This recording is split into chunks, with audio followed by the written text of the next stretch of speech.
I'm Mike Hebert, owner of Cantex Roofing and Construction. Every day is game day, and we'll get it right when it comes to your roofing, construction, windows, and mirrors. Call Cantex Roofing and Construction today. Together, we are one serving you.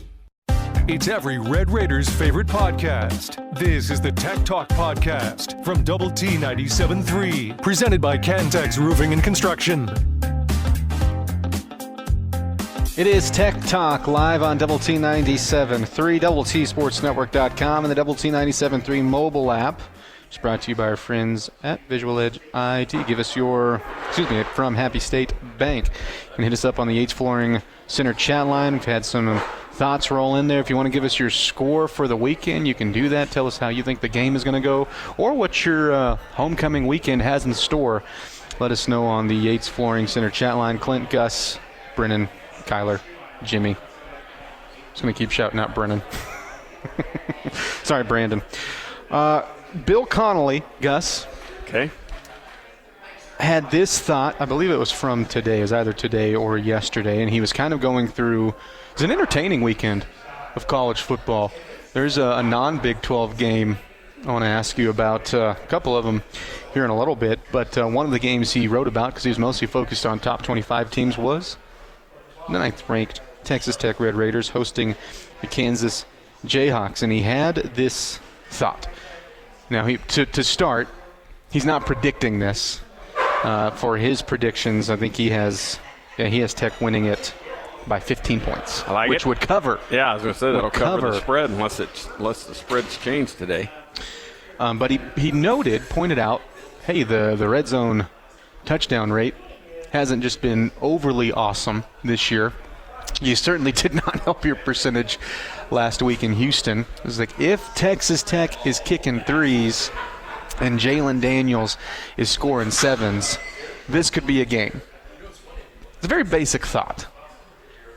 And it's also one I look at that's way easier said than done. Well, and I think the thing that we can look at for hope in terms of why might that touchdown rate improve? Mm-hmm. The answer is, or could be, catching balls in the making some plays in the red zone, because we dropped one that was at least one last week that was a easy touchdown. There's a couple of those things, let's say correctable, right? So you don't look at it and go, man, they're just outmanned. When they get down there, they don't have an answer. Yeah. I don't think that's the situation. Then the part that we've talked about so much over these last two games, both road games, mind you, but you can call it a lack of concentration, maybe in some way, a certain aspect of it. I know at Utah they had trouble with the noise. Credit to Utah there, but we probably didn't have our silent counts, and some of those things worked out. The good news there maybe is that those two things are correctable through probably just better concentration, being a little more intentional in practice and in preparation. And then, playing at home. Playing at home might clean that up. And it's really it comes back to something we've talked about all week, and it's been in the media all week. Let's create for Kansas a team that's very reliant upon adjustments and motion and making you look over here when it's really going over there, that kind of stuff. Create problems for them in the ways that they communicate, just as Utah did for us, to their credit. I'm really looking forward. Let's be noisy when the other team has the ball. That's the idea. I'm really looking forward to seeing what your offense can do past, yes, in the red zone, but just on the day, because I think you certainly did with Utah, and I feel this way with Houston as well. It feels like you faced two close to top five, if not just clearly top half defenses in the conference. Mm-hmm. And Kansas is more middle of the road. They feel like, at best, they could be like the 8th best defense, and they have to turn some things around to even get there.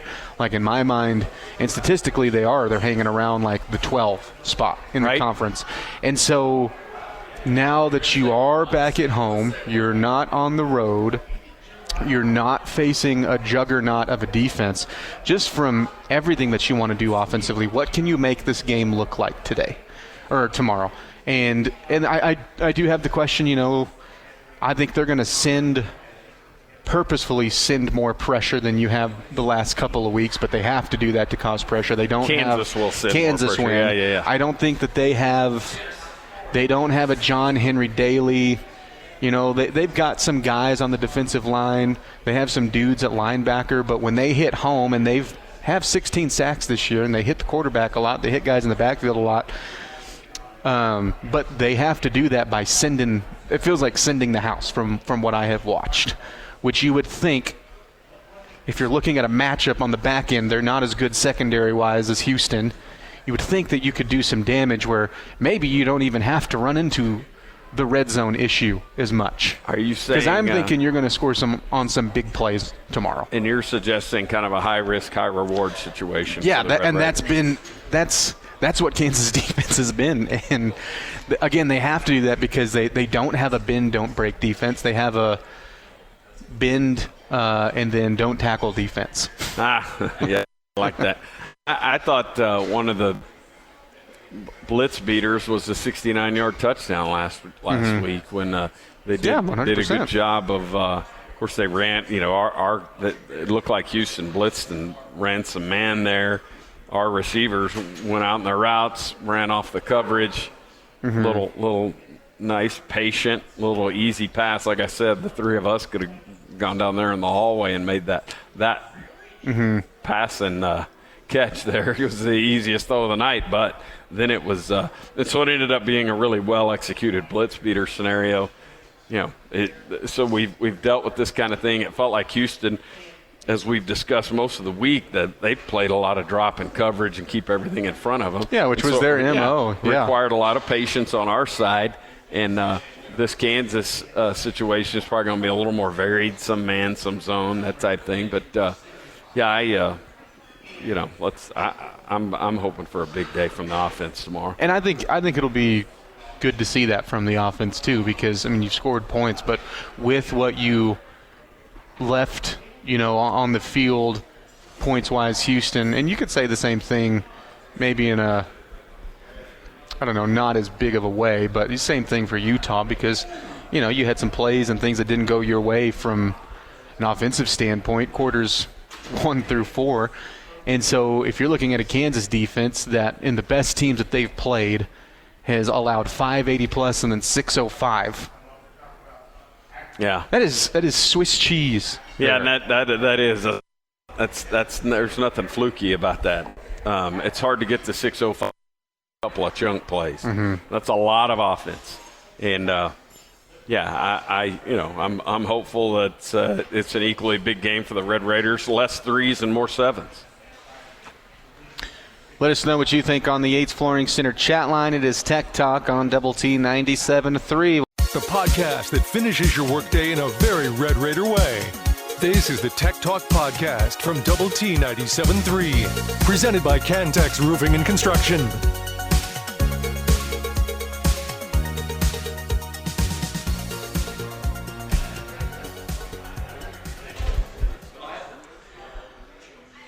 Happy Friday. It is Tech Talk live from the Overton here on Double T 97.3. Clint, Gus, Kyler, Jimmy, probably Brendan somewhere.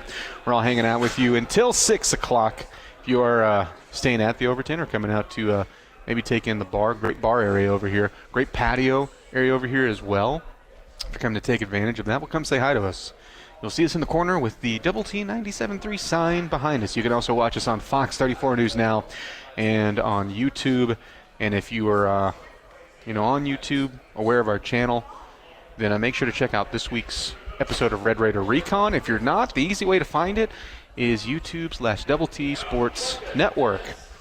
As we are our established waiter, he does a great job every week, is bringing us something to sample. This looks like mushroom chicken. Okay, mushroom chicken. And potatoes. Ooh, and potatoes. And it's available at the restaurant. And this is available at the restaurant. This looks fantastic. Make sure to tip your waiters. Yes. Thanks, Chuck. Hit us up on the Yates Flooring Center chat line. Gus, talk for about 5 minutes so I can slam that. This on the Yates Flooring Center chat line. It's my anniversary. Hey, happy anniversary. Were you one of whose anniversary? a texter's? Oh, yeah. You were looking at me, Clint. My God. Oh, yeah, happy anniversary to you. Yeah. This on the Yates Flooring Center chat line. Austin had this thought. I think Tech will be more aggressive in the red zone tomorrow being at home, but I still don't feel like you have anything to prove there. I think our ability to get 3 is better than their ability to get 7. That's winning football. Yes, I like it. I agree with you. Just to go back to that Connolly thought. It wasn't really an article. It was like 3 paragraphs in an article just on your game. Like you said, one, he did note that he thought that you were going to win by a couple scores.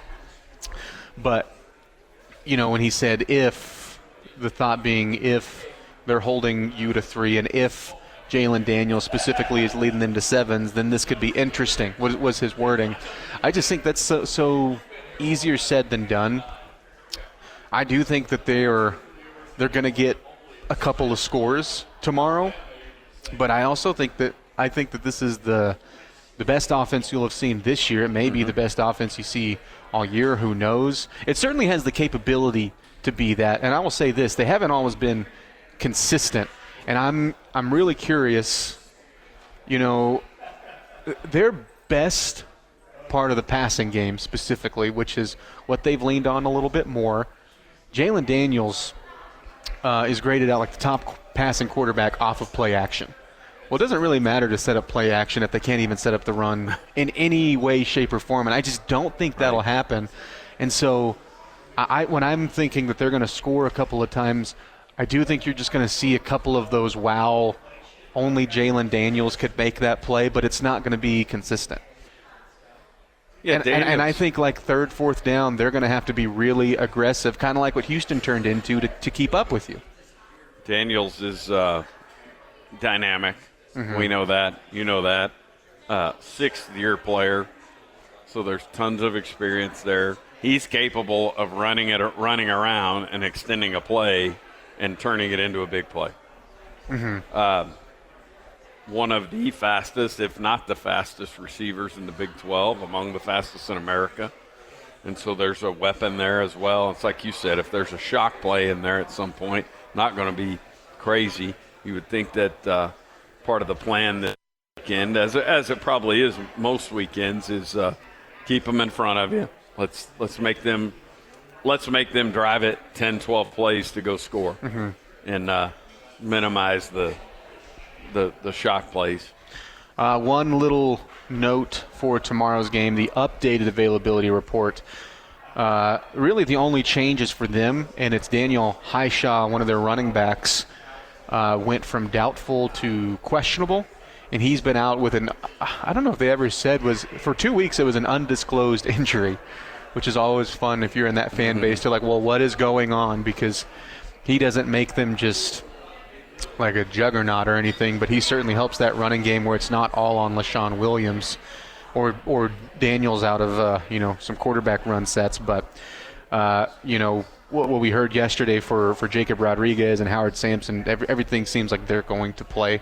And you noted, when you have a player for you, when they've been on the questionable part, and you're going from out, doubtful, questionable, probable, if they're on that questionable, they've had a pretty high percentage of playing. So it seems like you won't have to worry about missing either of those guys.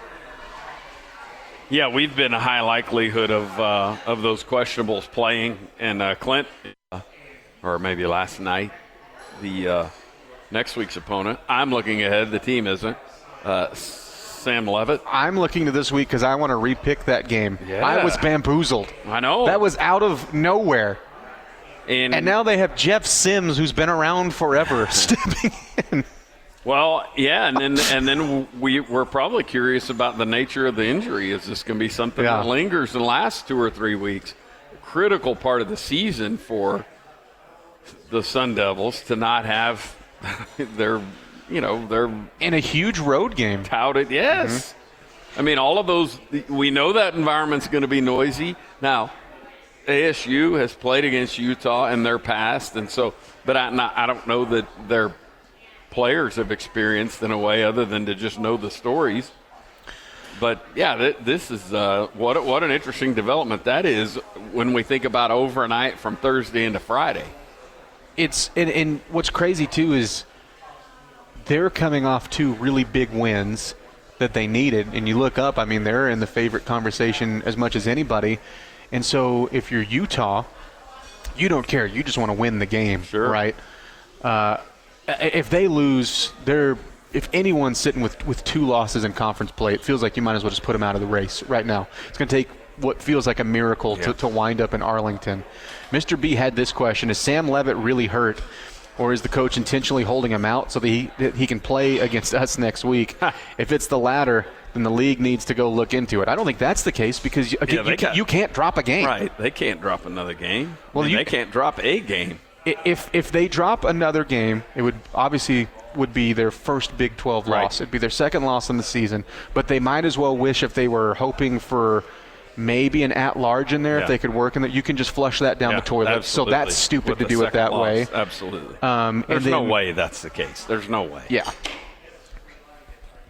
There's no way. And Kenny Dillingham's not dumb. The other one I've seen is like, well, is he really even going to be out tomorrow? And it's like, well, all accounts he has been ruled out. I mean, and Dillingham said it this morning on a local sports talk station there in Phoenix. That unlikely that he would play. I don't remember exactly how he worded it, but whatever has happened is an interesting development. As someone who picked Arizona State in that game, I'm hoping he's bamboozling Utah. I'm hoping he's doing a bait and switch there. He just walks out. Oh man, could you imagine the anger in Big 12 land? It's Tech Talk on Double T 97.3. Back with more next. The podcast that finishes your workday in a very Red Raider way. This is the Tech Talk Podcast from Double T 97.3, presented by Cantex Roofing and Construction.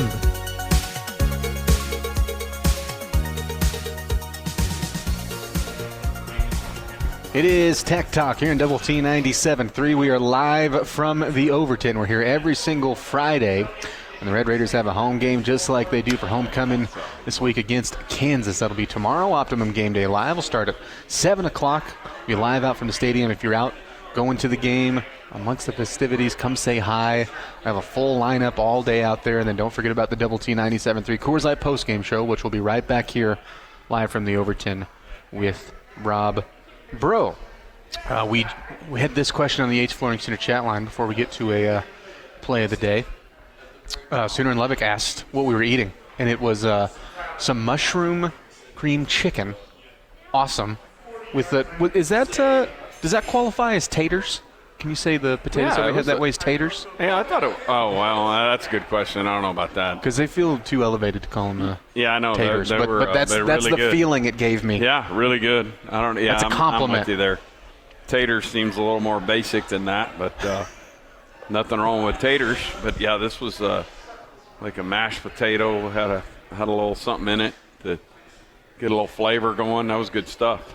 Like if someone, just pick the most vague random grandma you can think of, and it's like, yeah, here, have some taters with that. You know it's going to be good. That was the joy it gave me. Absolutely. Yes.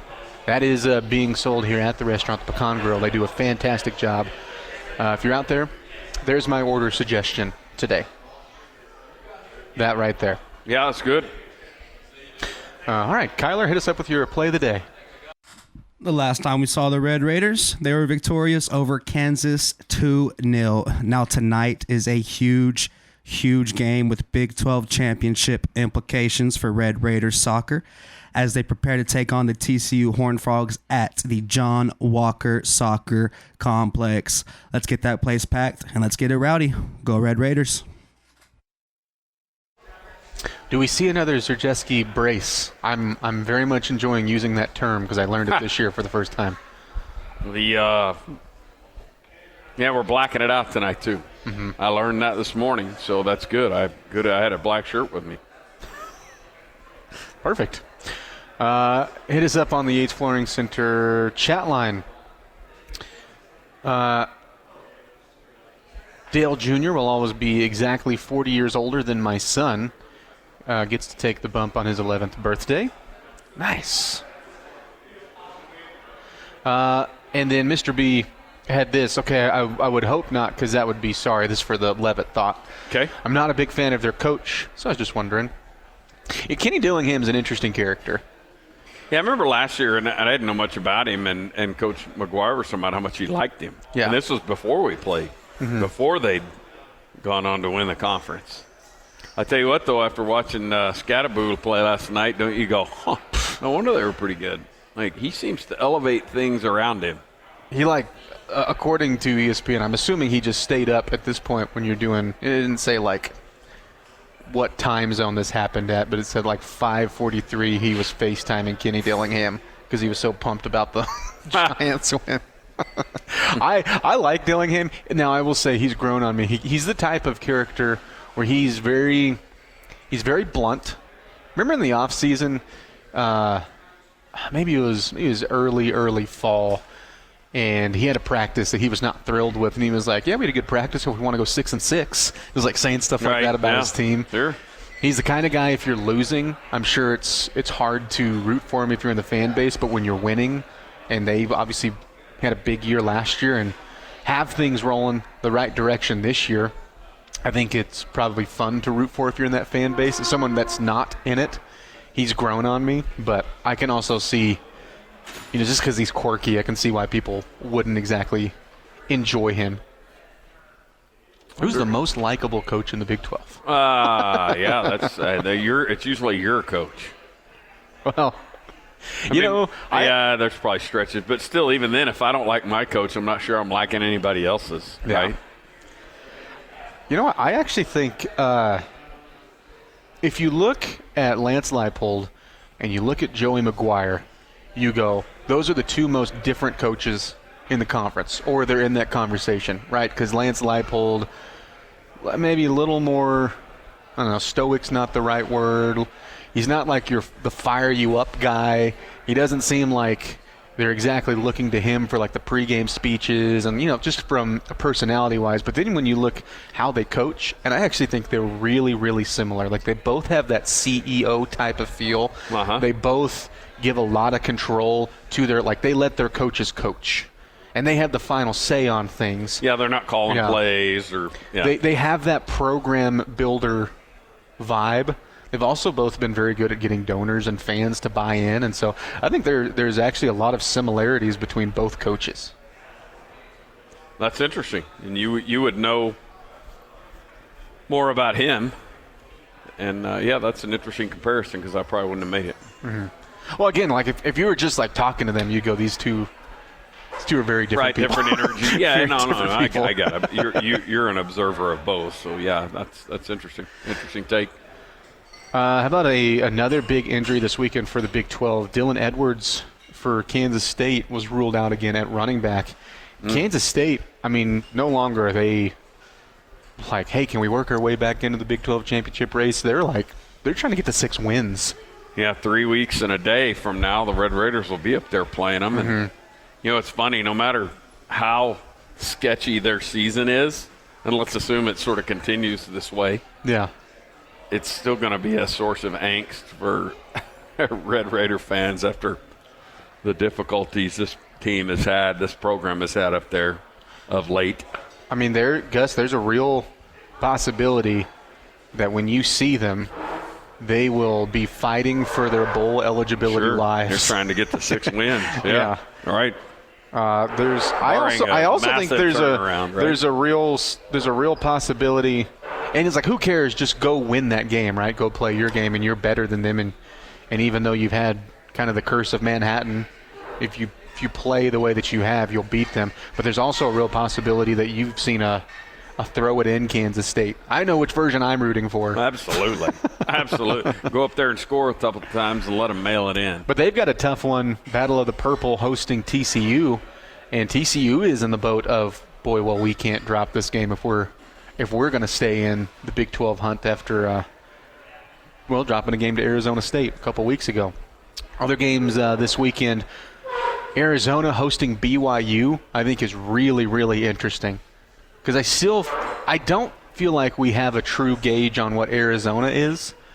But also BYU, I keep watching them. I keep thinking, man, this is ugly. Yeah. It's choppy. And then they just keep winning games. Yeah, and that Arizona team is one of my picks. And, I'm with you. There's been just enough choppiness there that I feel like they're going to lay an egg somewhere and get beat. And it would make sense that it's on the road, or at least that was the basis for my pick. But, that one is large. Now, that's 4 weeks from now.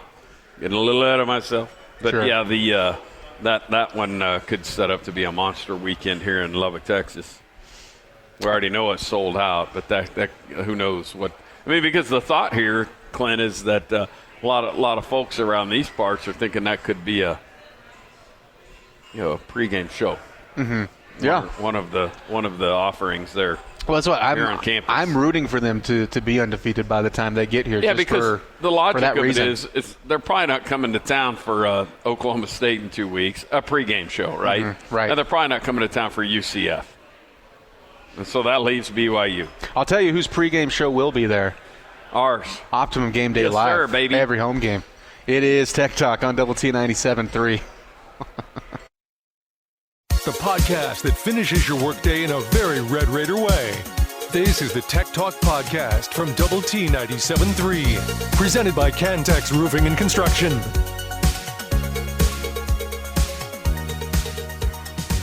It is Tech Talk here on Double T 97.3, DoubleTSportsNetwork.com, and the Double T 97.3 mobile app, brought to you by our friends at Happy State Bank. Clint Scott, Dr. Mike Gustafson, Kyler Brown's back at home base, Long Jim Silvers, Jimmy Cook is here hanging out with us as well. You can hit us up on the Yates Flooring Center chat line. Thoughts, comments, questions, score predictions, anything like that is welcome. We'll be here till 6 o'clock as we are live from the Overton. Gus, we waltzed through a few of the Big 12 games in this week's lineup. There's a couple more. Just curious what your interest is in them. So let's start. I'm ready. Let's start with Cincinnati. 2-0 start. Big win last week over Iowa State, hosting UCF. Yeah, suddenly their situation, now that game by itself doesn't do a whole lot for me. But just Cincinnati, the narrative around that team is pretty interesting. They are fresh off of a really nice win over Iowa State. Mm-hmm. And they've been impressive. They're one of the teams that's run up and down the field on the Jayhawks, right? Yes. Yeah. I mean, no, yeah. They're one of the 37 teams, points. They were like those huge yardage counts that we went over earlier in their 2 losses. That was one of them. Right. I think they were the 605 day. Okay. Yeah. But yeah, I think they're compelling relative to maybe where we felt they were a month ago, right? Coming into the season, were we excited about Bearcat football? No, they did go toe-to-toe and slug it out in a pretty entertaining game on opening night against the Cornhuskers on that Friday night. That game was gross. Yeah. Well, it was competitive and close. It was competitive, yeah. Yeah. I mean, I had fun watching it. That was a compliment when I said that was a gross football game. But, this has turned into, okay, well, if you beat UCF, no one's going to really walk away. Like, I confirm it. It's going to be you and Cincinnati and Arlington. But it is, if they're going to be in that conversation, this is a game that you don't play poorly, especially at home. On the other side, that team that they beat, Iowa State, still in the top 25. They're at Colorado. Colorado certainly fits in that same description of a team you don't lose to if you're going to bounce back and stay in that contenders conversation. What is your interest in the game in Boulder? I mean, part of what makes that game interesting, Clint, is the narrative around Dion. I mean, that team's been so maybe dramatic's the word, and I don't mean that it necessarily off the field. I mean, there's stuff going on with him, and it sounds like he's had a procedure dealing with the blood clots, and that was the news earlier this week. All of that is tough, but but that Colorado team has gotten down early and come back in games and then in excruciating ways not been able to finish. And so they've had these really weird narratives around every game they've played this year. Yeah, I agree. And what's interesting about Colorado too is they're 2-4, right? They're going to struggle to make a bowl game, but teams have struggled with hard them to play a little against, bit. Yeah, they're hard to blow out. And even you look at, all right, TCU won 35-21. That was a very, very late touchdown that stretched that out. And Colorado had every single chance to do something in that game. Same thing with the week before with BYU. And so, I mean, they're showing effort. They're not absolutely packing it up in Boulder or anything like that. It's a tricky enough game with it being at home that who knows, that game, it could go at halftime. Iowa State has a great response and they just pound Colorado, who knows, but I just think the Buffaloes are an interesting team in the Big 12 this year just because they are 2-4, but they're sticky. I like it. How about some nationwide games? Indiana at Oregon. Their quarterbacks, Mendoza for Indiana and Moore for Oregon, they played each other in a 33-7 game. Do you remember the opponents? You remember where they came from? Cal and I don't know. Stay on that coast. Was it? He's UCLA, wasn't it? Yeah. They played each other in 2023, and someone pointed out, boy, isn't it kind of funny that you go from that game where it was 33-7, Mendoza was the winner, Cal, they were the winners, to a big top 10 Indiana-Oregon matchup, and they're two of the favorites to win the Heisman right now. Different locations. Yeah. My how the college football landscape can change in a hurry. Yeah, you got that right. And yeah, there'll be some more topsy-turvy to that Heisman list as we go, because somebody's going to have a bad loss and it'll ding them. Doesn't mean they'll get wiped off the map, but it sure feels like this is going to be a year where we head into early December thinking that the best to the quarterback of the best team is the one that's in the running, in the hunt now. Yeah, and that's where we hope that, for a lot of reasons, that if we're talking about the honors for a lot of teams, and maybe somebody sitting there in New York City. You see Mario Cristobal's idea? No, I did not. So he had a thought. He said, hey, why don't we give out the Heisman, after the season's done? The whole season. Why don't we wait till until we've crowned a champion? Would you be interested in that? I think I would be game for this. Okay. I would be, because you add to your season lore if you are making a run. Especially in that scenario where if it's a year where quarterback. There's nothing to say that if that happens, that if your Heisman winner goes out in the first round just because he was that special on maybe what would be an average or subpar team, but truly carried them and truly had that Heisman, profile. There's nothing that says that guy still can't win it. No, I think that. Yeah, that's interesting. I'm not going to die on that hill, but I like that idea personally. Yeah, and this traces all the way back in the days. It was done at the end of the regular season, and then because bowls were going way back, bowls were hit or miss. Notre Dame didn't play in bowl games until the early 70s, Clint.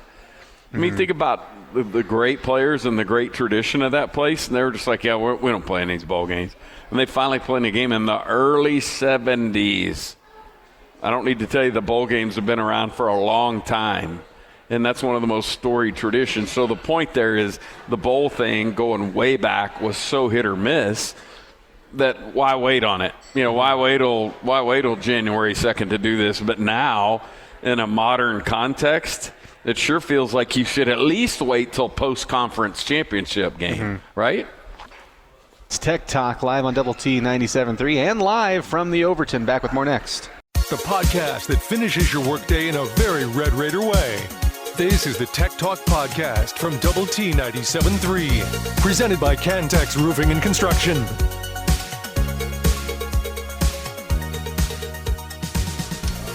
Hey, good afternoon. It is Tech Talk here on Double T 97.3 and Double T973.com. I'm Chuck Heinz, filling in for Clint Scott this afternoon as he heads off for the first ever Memorial High School football game on the radio tonight. We'll have it at 6:30 and play-by-play at 7 p.m. on Sunny 97.7 with Dr. Mike Gustafson. I'm Chuck Heinz, as I said, and coming to you from the Overton Hotel and Conference Center as we get you ready for this homecoming matchup between Texas Tech and KU tomorrow. Our Optimum Game Day Live coverage begins at 7 a.m. tomorrow morning. We'll take you all the way to the kick, which is at 6:30 tomorrow evening. It is a sold-out place tomorrow. I think it's going to be buzzing about this time tomorrow, right? Yeah, I'm with you there, I think for so many reasons, Chuck, this in some ways part of just the season being, I'm going to say unfulfilled, and I used that word yesterday, and it sounds more negative than I intended to, but we've had 3 home games, right? Mm-hmm. 3 weeks in a row to start the season. The Pine Bluff deal, lightning delay, blowout, right? Kent State, 11 a.m., that was fine, but also a pretty handily won ball game. And then everybody's geared up for Oregon State, got a Power 5 opponent coming in here. And quote Power 5. Yeah, I know. The old Power 5, not Power 4. And when we booked them, they were Power 5. How about that? And everybody's excited about it. We get 7 plays in, as you know, 2.5-hour lightning delay. So and rain. Yes, exactly. Lots of rain. And so we're locked and loaded for a game, and then you throw in homecoming, 100-year anniversary, all of those type things, and then you got head coach coming out in the first 3 or 4 minutes of his media availability on Monday saying, "Hey, we need you, man. We need you," because he knows the place is going to be full. He's saying, "We need you to be as loud as Utah was," basically what he was saying when the Jayhawks have the ball. And so, I mean, I just think everyone has a reason. Plus, you got a night game, blackout, da-da-da-da-da. There's just so many reasons why this place is going to be locked and loaded tomorrow. And basically what he's saying is, hey, forget the tortillas after the opening kickoff. Right. When we get on defense, I need you to stand up. And so as I was getting ready for Optimum Game Day Live today for tomorrow, I came across this, and I'm sure Joey McGuire knows this, but we have not really talked about this. So from a team standpoint, Texas Tech this year has 4 first downs via the penalty, okay? We have achieved 4. We have achieved 4 just for ourselves via our opponent's 4th penalties. On whatever down, okay? Right, sure. 4 first downs, okay? Our opponents have 10. We have given our opponents 10 penalties, 10 first downs off of penalties, okay? So that's a -6, right? So then you look at Kansas. What has Kansas done? Well, Kansas has gotten 7 penalty first downs offensively and given up 5. So you can't be negative on that. That's one thing you can't be negative on. The other thing you can't be negative on is turnovers. You've got to force some turnovers or keep yourself from getting turnovers, right? I think that in so many ways, Chuck, this game, there's, the Red Raiders hold advantages probably in all 3 key areas: offense, defense, and special teams. Certainly on the defensive side, which is so prominent. I think the Red Raiders are going to be able to get up and down the field tomorrow and whatnot. But, as good as this defense has played, giving up chunk plays, that's a big part of it. You can't do that. We know that. But then turnovers and short fields and, kick returns and those kind of crazy things that are going to give the Kansas offense, I don't want to say hope, but you know what energy. I'm saying. Yeah, energy and that sort of thing. Because this Texas Tech defense has been really difficult to play against when you've got to put together a 10, 12-play drive, right? So that there's every reason right there to not hand the other team the ball on your 25-yard line. Kansas has a couple of explosive players. No Quarterback's doubt. Outstanding. I mean, and this is a 6th-year player who actually has never played against at a time he's never faced this Texas Tech club, which is really interesting. And he goes all the way back to the 2020 season. COVID season, but is yet to face us. And then they have one of the fastest receivers in the conference, if not the country. And so most certainly capable of big shock play type situations if it's not defended with care and attention. Well, they're elite from an offensive skill standpoint, and they have the ability to get big plays. And that's really what Jalen Daniels has done for them this year. And he's got a big arm. You look at him and you go, man, that guy didn't have much. But then he rolls out, and then he sets up, and then he wings it downfield. I mean, he's got a wicked, release and the ability to zing it down the field. I bet if somebody got a hold of him, he could be a pretty good pitcher, Gus. Well, that's that. Yeah, there's probably some truth to that. Probably athletic enough. But yeah, I don't know that we need to comp him to Patrick Mahomes in terms of that level. But the idea of him running around and extending plays and chucking 150 yards, not out of the question. And if you got to see him, I mean, he's had moments this year where he's been outstanding. One that got a lot of attention and a lot of eyeballs was when he played at Missouri. Yeah, they got out to a big league. Yes, and that's a good Missouri club, and he was shredding those dudes. And so the challenge is real tomorrow on that side of the ball. Now, this Kansas defense has given up a 605 and a 580. Clint Swiss had cheese. those numbers. Yes, Swiss cheese. And so this may be the day where offense carries the day, and us say, hey, defense, you've carried the load for us this year. If we give up 20 points or so, and Joey McGuire's not saying this is just me. Mm-hmm. Like, hey, offense, can you go out and put some points on the board and make sure we get in 23? I have Kansas getting 17, That's 37-17. I hope you're right. I went 44-23, and I went Tech's covering, and the over is in play because I think there's going to be a little bit of offense on the field. But you know what? I hope you're right. I hope the 13s and the 17s win the day for the Red Raiders. Well, I'll just say this. Red Raider defense. I just don't think their defense can stop you, and I think you can stop them with your defense. Perfect. And one of the things that stands out is Texas Tech this year has 112 pressures on the quarterback, which I think is really crucial for tomorrow. Yes, I do okay? too. And half of those, 51 of those, roughly half, have come from two guys, David Bailey and Romello Height. Those guys need to be able to get into the backfield and have big days. Absolutely. And, when you think about a team that's capable of chunk plays and going deep and with a deep threat like they have, shortening his clock is very important, right? Yeah, and forcing him to make mistakes. Yes, exactly. Speed him up. They've had so much success doing that. And you know what? That's tried and true. You speed quarterbacks up, good things are going to happen for you. No doubt. All right, it's Tech Talk here. We're on location at the Overton Hotel and Conference Center. And just so you know, Jalen Daniels only has 2 interceptions on the season. So he's not exactly been a guy that has been willing to give to the other team. He's a player. Hit us up on the Yates Flooring Center chat line. Go to the Double T 97.3 mobile app. It's presented by Happy State Bank. We're here at the Overton Hotel and Conference Center. Come see us. This has been the Tech Talk Podcast, presented by Cantex Roofing and Construction. Check out our library of Double T 97.3 podcasts at doublet97.3.com.